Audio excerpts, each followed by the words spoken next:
Hello viewers, welcome to my channel Express Learning. So today we are going to discuss the poem The Ant and the Cricket. This is the first poem in your main course book of class 8th. But before we start discussing this poem, let me request you people to subscribe to my channel, like and share my videos and press the bell icon for latest updates. Alright, so what we are going to do with this poem is we are going to look at this poem line by line. तो इसे हम line by line देखेंगे, ठीक है? अच्छा, तो let's start with the first stanza. इसमें basically दो कैरेक्टर्स हैं। पोएम को शुरू करने से पहले मैं आपको बताता हूँ, दो कैरेक्टर्स हैं। एक तो है एंट, ठीक है, जो कि बहुत ही समझदार टाइप से है, और दूसरा है क्रिकेट, ठीक है। और क्रिकेट जो है वो लेजी है और फ्यूचर के लिए प्लानिंग नहीं करता है, जिसकी वजह से उसको कुछ दिक्कतें आती हैं। तो वही हमें इस पोएम में देखना। एक्चुअली इस पोएम को पढ़ने से पहले हमें ये भी जानना चाहिए कि this poem is actually a fable. एक फेबल है। फेबल क्या है? फेबल ऐसा होता है जिस स्टोरी में एनिमल कैरेक्टर्स होते हैं, जो कैरेक्टर्स होते हैं वो एनिमल होते हैं, और उससे हमें कोई लेसन मिलता है, हमें कोई सीख मिलती हो, ठीक है, तो उसको हम फेबल बोलते हैं। तो इसको भी आप फेबल कह सकते हो, क्योंकि इसमें एक एंट है, क्रिकेट है, ठीक है, और इसमें हमें एक सीख मिलती है। सीख क्या मिलती है? कि हमें लेजी नहीं रहना चाहिए, ठीक है। तो फर्स्ट स्टैंजा है, और यहाँ मैं देख रहा हूँ कि मैंने क्रिकेट की स्पेलिंग मिसस्पेल कर दी है, तो उसके लिए सॉरी। तो यहाँ पे मैं देख रहा हूँ फर्स्ट स्टैंजा है, A silly young cricket, accustomed to sing through the warm, sunny months of gay summer and spring, began to complain when he found that at home his cupboard was empty and winter was come. तो एक young cricket है, एक cricket है, young है, वो बहुत बेवकूफ़ भी है, और उसको आदत लग रखी है। ही इज अकस्टम्ड का मतलब होता है आदत, ठीक है। सो आदत लग रखी है किस चीज़ की? To sing through the warm sunny months of gay summer and spring, मतलब जब गर्मी का मौसम हो, जब प्लेजेंट वेदर हो, जब मौसम अच्छा हो, तो उस समय उसको गाने की आदत लग रखी है, ठीक है।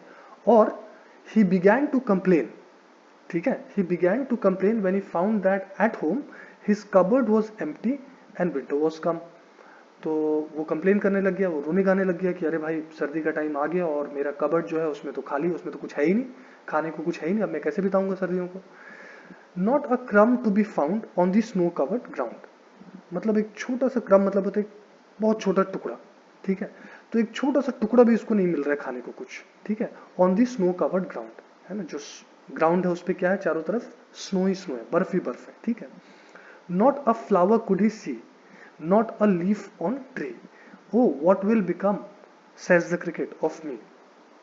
तो ये ना कहीं कोई फूल देख पा रहा है, ना कोई पत्ते देख पा रहा है पेड़ पे, और अब इसको चिंता हो रही है कि मेरा क्या होगा। So oh what will become says the cricket of me, अब मेरा क्या होगा, मैं सर्दी कैसे निकालूंगा, अब इसकी चिंता इसको होने लग गई है। स्टैंजा 2 में देखते हैं। तो at last by starvation and famine made bold, ठीक है, at last by starvation and famine made bold, all dripping with wet and trembling with cold, away he set off to a miserly ant to see if to keep him alive he would grant, ठीक है। तो अब ये क्या हुआ कि at last वो भूख लग रही थी उसको, और अनाज की बड़ी कमी हो रही थी। स्टार्वेशन का क्या मतलब होता है? जब आप भूख से मरने लग जाओ तो उसको बोलते हैं स्टार्वेशन, ठीक है। फैमिन का क्या मतलब होता है? फैमिन का मतलब जब अनाज की बहुत कमी हो जाए तो उसको फैमिन बोलते हैं। तो at last by starvation and famine made bold, मतलब स्टार्वेशन से, भूखमरी से, और जो अनाज की बहुत कमी हो रही थी, इससे ये बोल्ड हो गया, नहीं भाई मुझे तो कुछ करना पड़ेगा। All dripping with wet and trembling with cold, मतलब भीगता हुआ, कांपता हुआ, है ना। Away he set off to a miserly ant, चला गया किसके पास में? एक एंट के पास में, जो बहुत माइजरली है, बहुत कंजूस है। To see if to keep him alive he would grant, कि ये चेक करने के लिए कि मुझे जिंदा रखने के लिए कुछ वो देगा कि नहीं देगा। क्या मांग रहा है देखो, grant him shelter from rain, मतलब रहने को घर, ठीक है। तो अपना घर मुझे देगा कि नहीं देगा। कौन? एंट। किसको? क्रिकेट को। तो कौन मांग रहा है? क्रिकेट मांग रहा है। किससे मांग रहा है? एंट से मांग रहा है, ठीक है। And a mouthful of grain, कि थोड़ा खाने पीने को भी कुछ दे देगा। He wished only to borrow, उसकी जो इच्छा थी, जो मंशा थी, वो यही थी कि मैं तो सिर्फ उधार लेने लूंगा। He would repay it tomorrow, कल मैं बाद में कभी दे दूंगा, ठीक है। ऐसा वो, ऐसी मंशा के साथ वो आया था। If not he must die of starvation and sorrow, अगर ऐसा नहीं होता है तो ये कह रहा है, ये बोल रहा है कि मैं तो भूखमरी से और दुख से मर जाऊंगा, ठीक है। अब थर्ड स्टैंजा पे आते हैं। अब देखो एंड क्या बोलता है क्रिकेट को, ठीक है।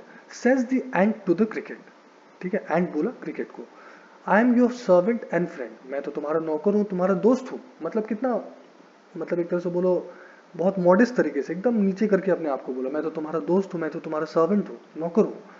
But we ants never borrow, we ants never lend, है ना। इसको बोला कि तुम्हारा दोस्त हूँ, नौकर हूँ, जो भी हूँ, लेकिन हमारी एक पॉलिसी है। क्या पॉलिसी है? कि ना हम कभी लेते हैं ना कभी किसी को देते हैं, ठीक है। बोरो का मतलब होता है उधार लेना, ठीक है, और लैंड का मतलब होता है देना, ठीक।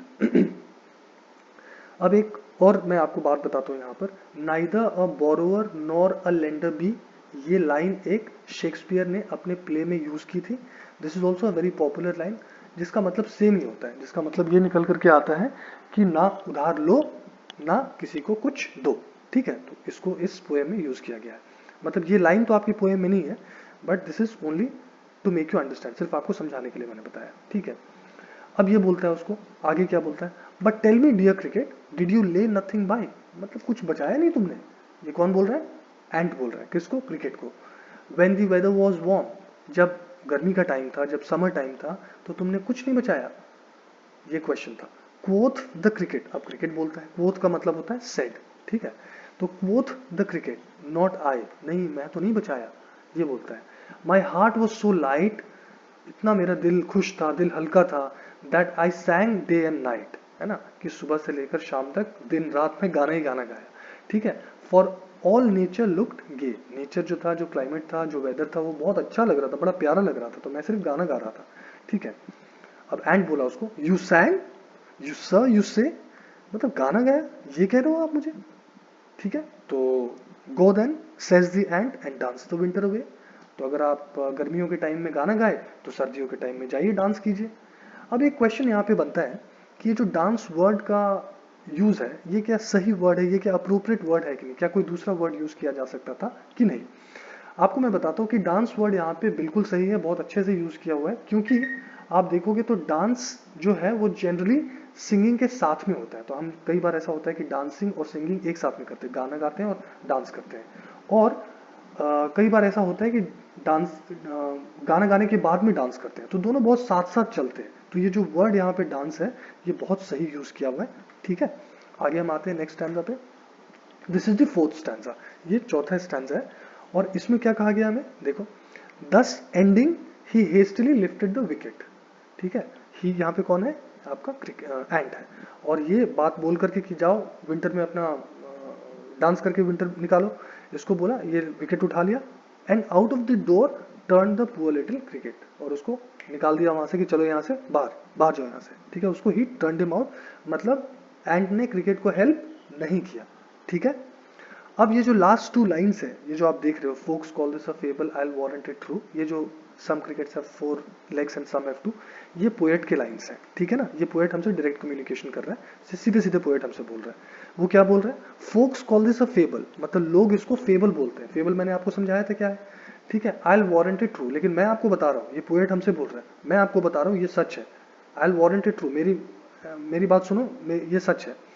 सम crickets have 4 legs, some have 2, कुछ कुछ क्रिकेट होते हैं जिनके 4 पांव होते हैं और कुछ होते हैं जिनके 2 पांव होते हैं।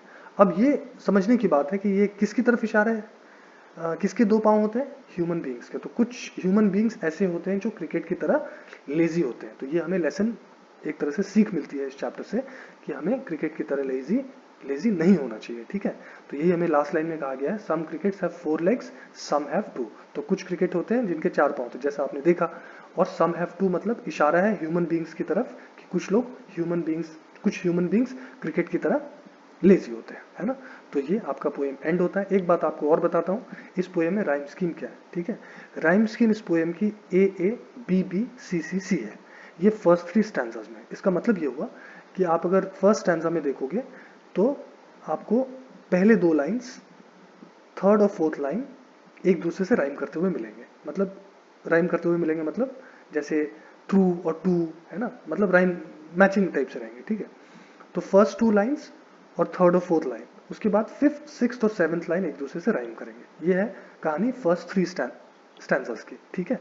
और लास्ट स्टैंजा में 4 लाइंस है, उसका जो राइम स्कीम है वो A A B B है। इसका मतलब कि फर्स्ट लाइन और सेकंड लाइन एक दूसरे से राइम करता है और थर्ड लाइन और फोर्थ लाइन एक दूसरे से राइम करता है. ठीक है. So this is the end of the poem children. I hope you have understood the poem. Thank you very much for your time.